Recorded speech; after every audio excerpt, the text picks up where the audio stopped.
मान लीजिए आप क्रोधित हैं, दुखी हैं, मैं ये मान के चल रहा हूँ कि हम अभी दुखी हैं,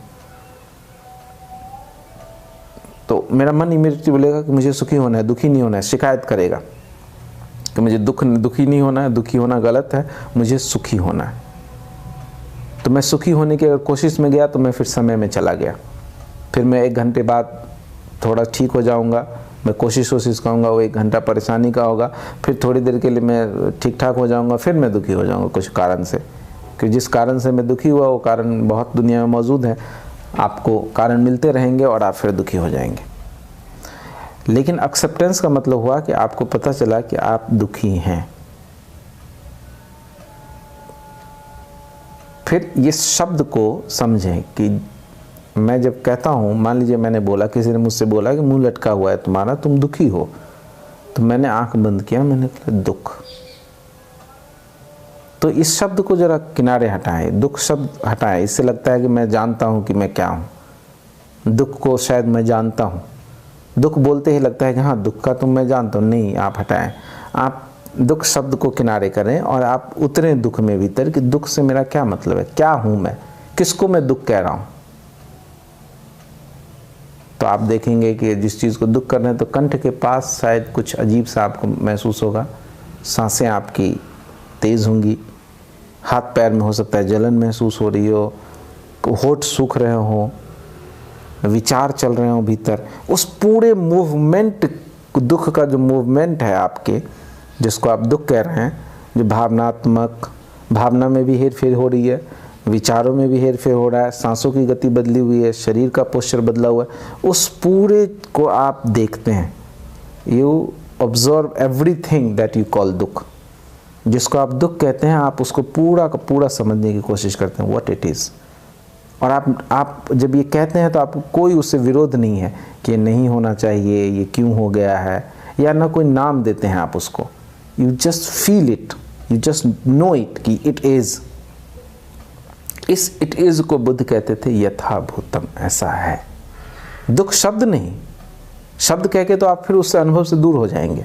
जैसे आपने कहा दुख है, आप अनुभव, उस शब्द को छोड़िए, उतरिए उस प्रोसेस में, what is happening right now, हो क्या रहा है मेरे भीतर। उस उतरने में ही उस दुख, वो उतरना दुख के साथ राजी होना है। उस राजीपन में आपने 2 काम किया, आपने आगे की यात्रा बंद कर दी कि मुझे सुखी होना है, और आप भीतर उतरे। जब आप भीतर उतरेंगे दुख में, तो आप दुख के उस केंद्र तक पहुंचेंगे जिस केंद्र से दुख उठ रहा है। दुख है, आप उसको पकड़ करके उतरिए उस केंद्र में। जो गर्मी है, जो तार अभी दुख का गर्म है आपके भीतर, उसको पकड़ के आप भीतर उतरिए। उस भीतर उतरने में हम उस केंद्र पे पहुंचते हैं जिस केंद्र से वो दुख निकल रहा है। और जैसे जैसे हम वो केंद्र पूरे अस्तित्व का केंद्र है, उस केंद्र के पास हम पहुंचते हैं, हम समय से बाहर हो जाते हैं, हम दुख से भी बाहर आ जाते हैं।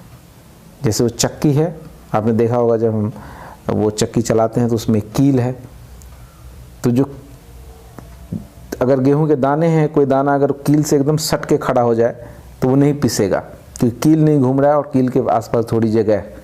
बाकी गेहूं तो उस चक्की में पिस जाएंगे, लेकिन वो जो कील के पास गेहूं है वो नहीं पिसेगा। तो जैसे ही आप सेंटर के पास पहुंच गए, आप समयातीत में पहुंच गए, वहाँ सब ठहरा हुआ है,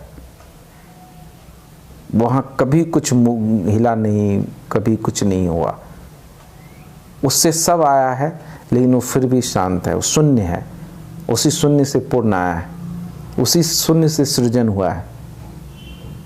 उस शून्य के पास, उस केंद्र के पास, उस ठहरे कील के पास जब आप पहुंच जाएंगे, और एक बार आप एक जो भी आपके जीवन में है, एक चीज़ को, क्रोध के बहाने वहाँ पहुँच गए, लोभ को पकड़ के वहाँ, किसी भी चीज़ को पकड़ के आप पहुँच सकते हैं। क्रोध हो, प्रेम हो, लोभ हो, बेवकूफ़ी हो, फ्रस्ट्रेशन हो, इरिटेशन हो, जो कुछ भी हो, जो भी इमोशन है, विचार है, कोई इमोशन, कोई विचार, आप उसको पकड़ के उस केंद्र तक पहुँच जाएंगे। उस पहुँचने में ही समय ख़त्म। कि समय तभी ज़रूरी है जब आपको कुछ होना है, कहीं पहुँचना है, बाहर ए से बी पे पहुँचना है। उस राजीपन में ही, उस एक्सेप्टेंस में ही आप केंद्र पे पहुँच जाते हैं। वो समय में घटना नहीं करती। ऐसा नहीं कि आप अभी एक दिन पहुँचेंगे, एक घड़ी पहुँचेंगे, वो देखने में ही, एक्सेप्टेंस में ही समय मिट जाता है और आप केंद्र पे पहुँच जाते हैं। उस केंद्र पे होना ही आनंदित होना है। उस केंद्र से दूर जाना, जब कभी भी गलती से, जब कभी भी जीवन में सुख आए तो आप केंद्र के आसपास आ जाते हैं। मान लीजिए आप कार चाहते थे, जैसा कि मैंने पीछे कहा, और कार आपको मिल गई, तो अब आप कार चाहने के चक्कर में उस केंद्र से दूर चले गए थे कि मुझे कार चाहिए, कार मिल गई, अचानक आप केंद्र पे आ जाते हैं, अब कुछ नहीं चाहिए। आप कार मिलने की वजह से आप सुखी नहीं होते हैं, इस भ्रम में मत रहिए कि कार मिल गई इसलिए सुखी हूँ या कार खो गई इसलिए दुखी हूँ, उससे कुछ नहीं होता है। कार खोने की वजह से आप जब, जैसे ही मान लीजिए आपके पास एक कार है और वो कार एकदम एक्सीडेंट हो गया, उसमें आग लग गया या कुछ भी हो गया, ख़त्म हो गया, चोरी हो गया, तो आपको क्या लगता है वो चोरी होने की वजह से आप दुखी होंगे?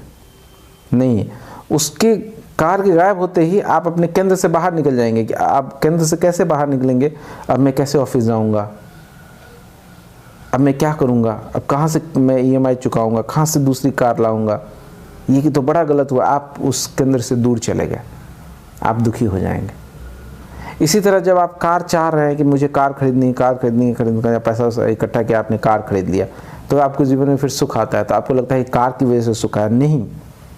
जब कार मिला आपको तो फिर थोड़ी देर के लिए आप बाहर जाने को कहीं नहीं है, कुछ भी नहीं है, जो चाह रहे थे आपको मिल गया। आपके अंदर नई वासना नहीं है, आप केंद्र के थोड़े पास आ गए। हालांकि अब थोड़ी देर के लिए पास आए, 1-2 दिन में आप फिर नई वासना बना लेंगे, नई कार के पीछे भागने लगेंगे, आप फिर केंद्र से दूर चले जाएंगे। लेकिन अगर कोई समझदार है तो जैसे ही दूसरी वासना उठेगी, उस वासना को पकड़ के वो भीतर घुसेगा। अगर आपके अंदर अभी कार की वासना आती है तो आप बाहर भागते हैं कि हाँ कार लेनी है, क्या करूँ, कहाँ से पैसा लाऊं, ये घर, ये कुछ भी, व्हाटएवर इट इज़, तो आप उसके पीछे भागने लगते हैं। लेकिन साधना का मतलब है कि आप उस वासना को पकड़ें और देखें कि ये वासना कहाँ से आ रही है।